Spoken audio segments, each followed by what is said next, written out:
Hai adik-adik, kali ini kami dari dongengceritarakyat.com akan bercerita mengenai seorang gadis pemberani yang berasal dari negeri Cina. Pokoknya ceritanya sangat seru loh, ini dia kisahnya. Ribuan tahun yang lalu di zaman Cina kuno, tinggallah seorang wanita muda cantik bernama Mulan. Dia tinggal bersama orang tuanya dan seekor anjing bernama Little Brother. Ayah Mulan adalah seorang pejuang yang hebat. Sayang, kakinya terluka dalam sebuah pertempuran. Sebagai anak tunggal, Mulan merasa bertanggung jawab untuk menegakkan kehormatan keluarganya. Suatu hari, seorang pria datang dengan kabar buruk dari kaisar. Kerajaan Hun musuh Cina telah menyerang. Kaisar memerintahkan agar setiap keluarga memberikan perwakilan satu orang untuk bergabung dengan tentara kekaisaran. Ini artinya ayah Mulan yang sudah tua pun harus ikut bertempur. Mulan tahu ayahnya sudah terlalu tua untuk bertempur. Pada malam itu, dia membuat sebuah keputusan yang besar. Setelah mengucapkan doa kepada para leluhur, dia menggunakan pedang untuk memotong rambut panjangnya. Kemudian, dia menggunakan baju prajurit milik ayahnya. Saat orang tuanya tidur, Mulan yang sekarang berpakaian seperti pemuda melompat ke kuda ayahnya yang bernama Han. Dia memacu Han untuk bergabung dengan tentara kekaisaran. Entah bagaimana dia akan menemukan cara untuk memberi kehormatan kepada keluarganya. Ketika Mulan tiba di kamp pelatihan tentara kekaisaran, dia bertemu dengan Kapten Lisang. "Siapa namamu?" tanya Kapten Lisang kepada Mulan.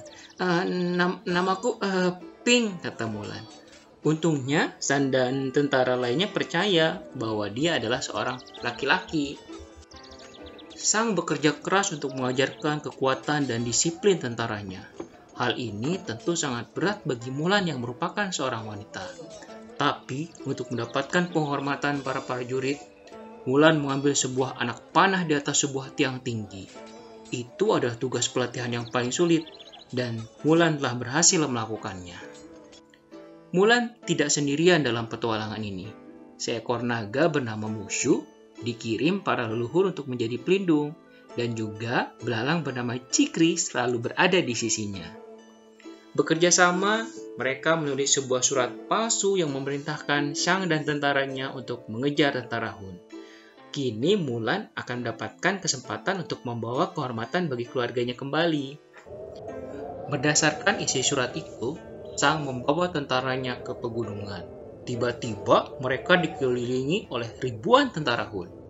Dalam keadaan genting, Mulan mendapatkan ide. Dia menyalakan meriam terakhir dengan menggunakan nyala api wushu.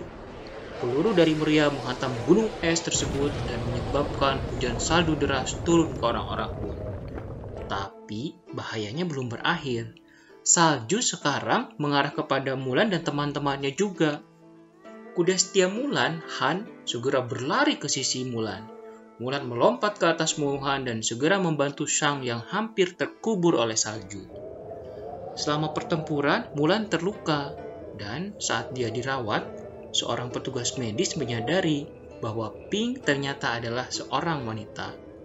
Shang tidak punya pilihan lain selain meninggalkan Mulan. Saat Mulan duduk bersama Han, Mushu, dan Cikri, Mulan merasa telah mengecewakan keluarganya dan dirinya sendiri. Saat itulah dia mendengar suara tentara Hun yang sedang menyusun strategi. Mulan segera berlari ke kota kekaisaran untuk memperingatkan Shang.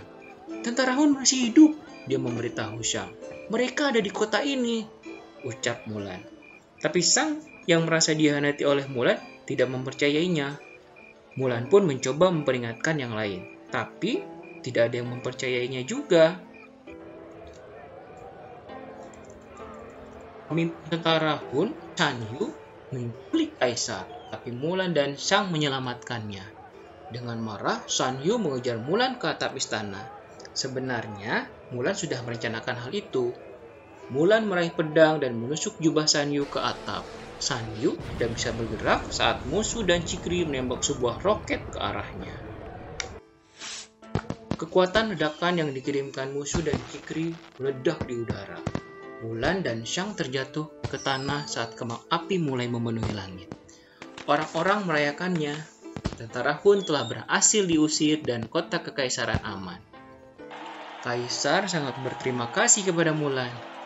"Kamu telah menyelamatkan kita semua," kata Kaisar. Lalu, Kaisar melakukan sesuatu yang luar biasa. Kaisar membungkuk kepada Mulan.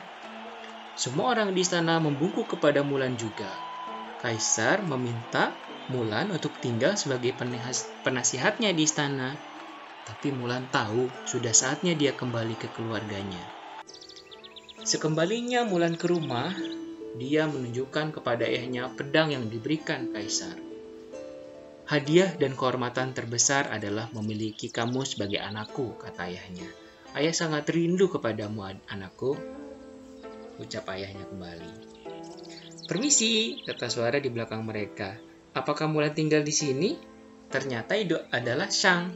Shang membawa pakaian perang Mulan. Dan pada malam itu, Shang dan Mulan makan malam bersama. Itulah dia cerita mengenai Mulan, si gadis pemberani dari Cina. Kalian pun adik-adik harus jadi anak yang pemberani ya. Dan jika kalian suka dengan dongeng-dongeng seperti ini, jangan lupa subscribe YouTube kami Dongeng Cerita Rakyat. Dan kalian kunjungi juga blog kami dongengceritarakyat.com. Dan kalian juga bisa mengikuti kami di Facebook di Dongeng Cerita Rakyat juga. Sampai ketemu lagi adik-adik.